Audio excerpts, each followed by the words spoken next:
Salam sejahtera, terima kasih karena bersama dengan saya di Nazilin Unity Channel. Baru-baru ini ada satu himpunan dibuat di Kedah. Himpunan itu mencetuskan tanda tanya sebab banyaklah rakaman-rakaman yang memalukan keluar daripada himpunan itu. Ada juga video rakaman yang meminta supaya para peserta berhimpun, berkumpul beramai-ramai supaya kelihatan ramai. Takutlah nanti kedapatan sedikit yang datang kan. Ada juga di dalam video itu kelihatan seakan-akan ada memberi sampul surat. Yang itu kita tak tahulah kebenaran sepenuhnya, tapi tular di media sosial. Dan ada juga ucapan, yang mana ucapan itu seakan-akan meminta supaya diadakan pungutan untuk membantu jihad. Akhirnya hari ini keluar di harapan Daily satu laporan yang mengejutkan kita. Pas kutip derma ketika himpunan di Kedah cetus pertikaian. Ketika ramai penyokong berhimpun dalam program Turun Anwar di Kedah kemarin, tindakan PAS menggerakkan tabung derma menjadi perhatian. Kutipan itu dimulakan ahli parlimen Pasir Mas Ahmad Fadli Sari yang meminta orang ramai untuk menderma sebagai tanda perjuangan.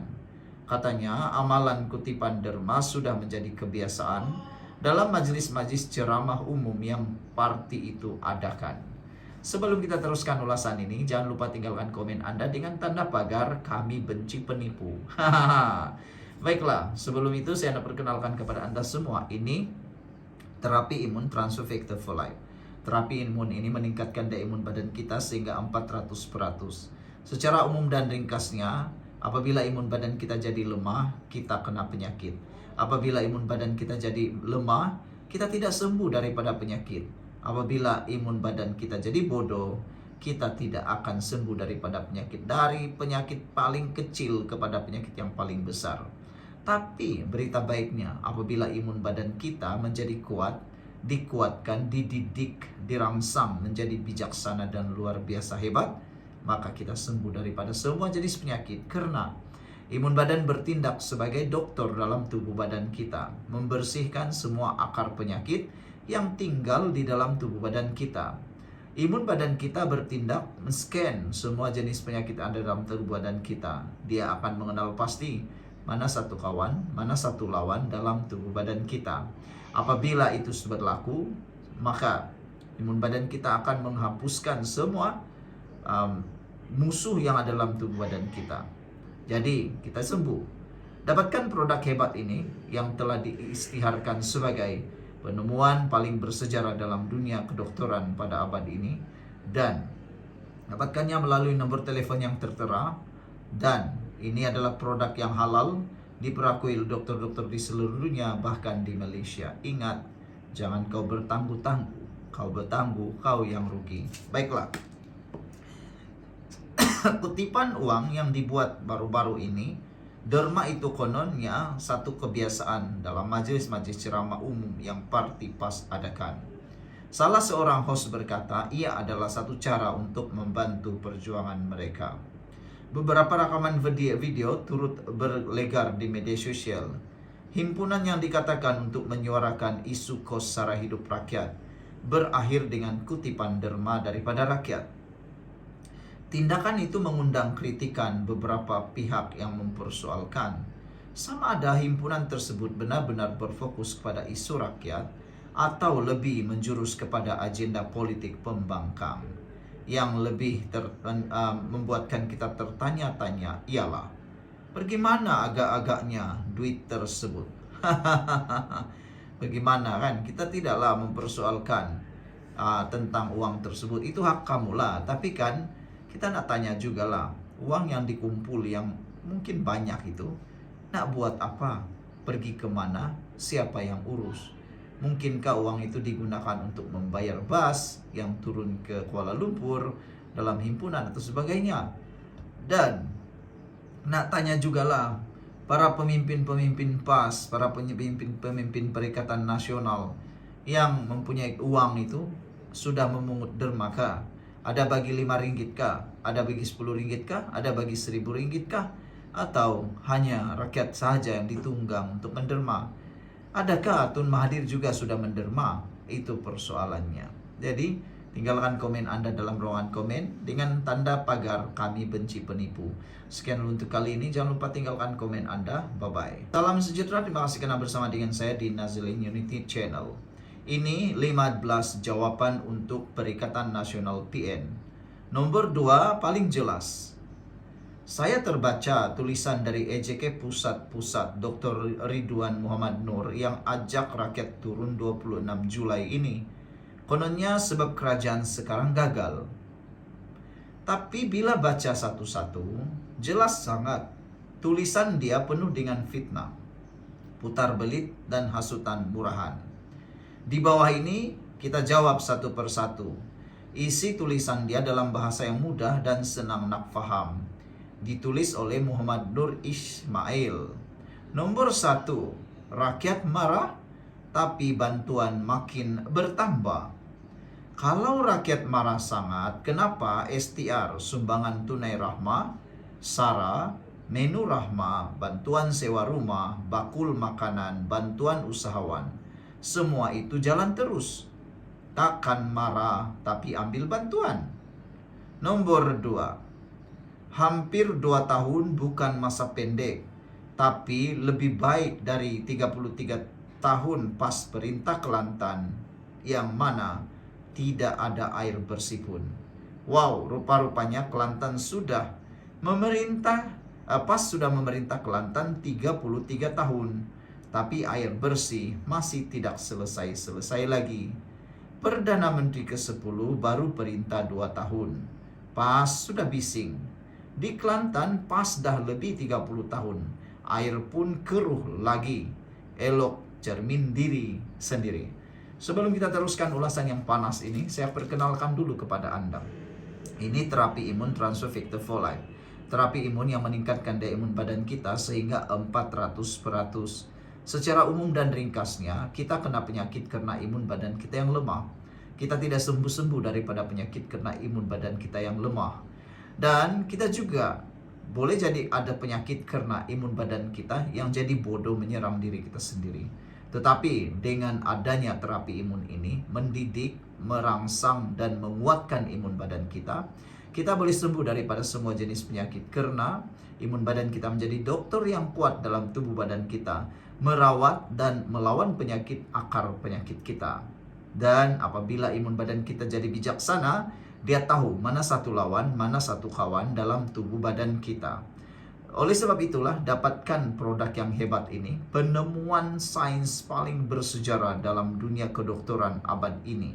Dan ini ialah produk yang lulus KKM, halal, dan teruji di Makmal.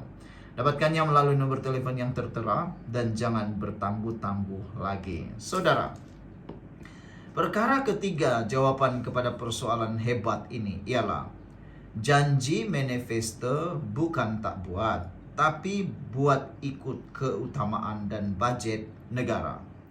Kerajaan tak pernah lari dari manifesto, tapi tak semua boleh buat serentak. Mana yang paling penting untuk rakyat itu yang didahulukan.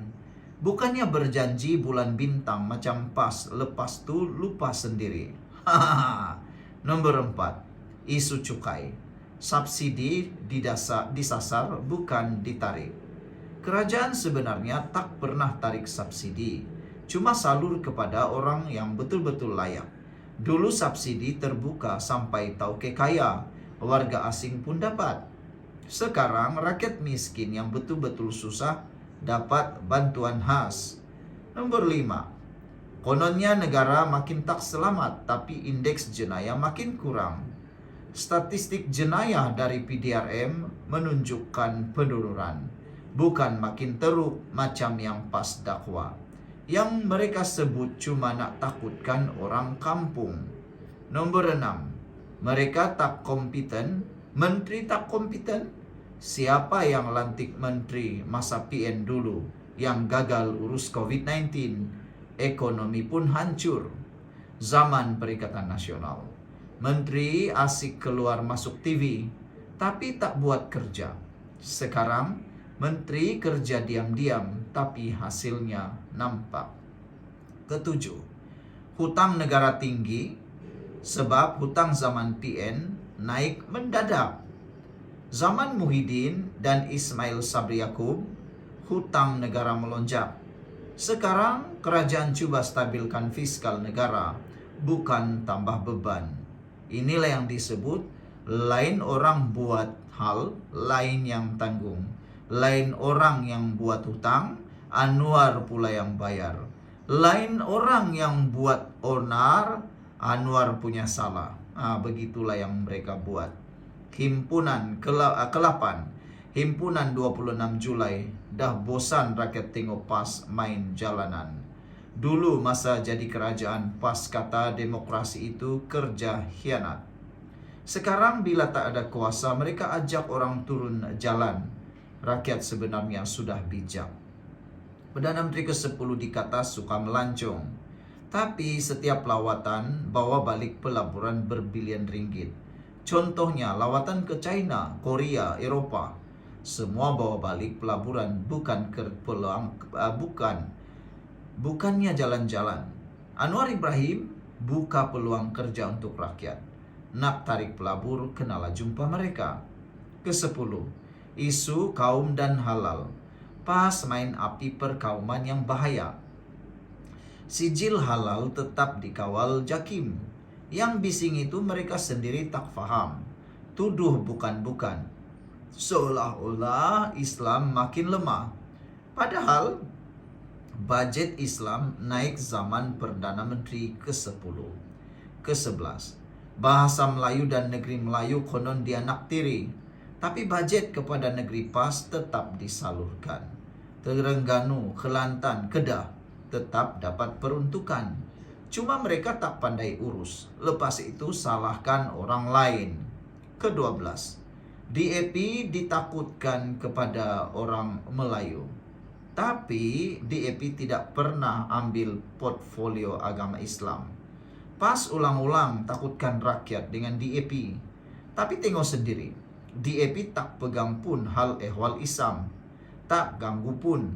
Isu URA itu pun dah dijawab dan dibetulkan. Ke-13, sekolah Cina dapat bantuan. Sekolah agama pun dapat peruntukan paling besar dalam sejarah. Kerajaan bantu semua kaum. Sekolah pondok, takfiz, SRA, semua dapat. Jangan sempitkan fikiran kononnya bantu satu kaum saja. Ke-14, isu konset. Dulu zaman PN pun penuh dengan konset. Konset bukan benda baru. Tapi semua kena mohon permit, ikut garis panduan. Konset tak sama dengan maksiat. Budaya hodenisme pun bukan sebab kerajaan. Tapi sebab kurang bimbingan dari semua pihak termasuk PAS sendiri. Yang ke-15, fitnah konon kerajaan ini anti-Islam tapi budget hal ehwal Islam naik. Reformasi institusi berlaku. Zaman sekarang budget Jakim, pendidikan Islam, takfiz semua naik. Mahkamah Syariah diperkasa. Ini bukan tanda anti-Islam, tapi tanda Islam dimartabatkan dengan cara berhemah dan adil. Saya lihat Dr. Ridwan dan PAS dah kehabisan modal. Mereka hanya tahu jerit, marah, kutuk dan buat rakyat takut. Tapi bila mereka perintah, satu benda pun tak selesai.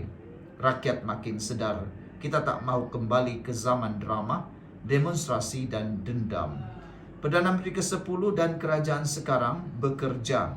Rakyat perlukan kestabilan, bukan politik hasut dan fitnah di kalangan masyarakat Malaysia. Sekian untuk kali ini. Kalau anda suka ulasan kali ini, berikan komen tanda pagar kami sayang Malaysia. Bye-bye.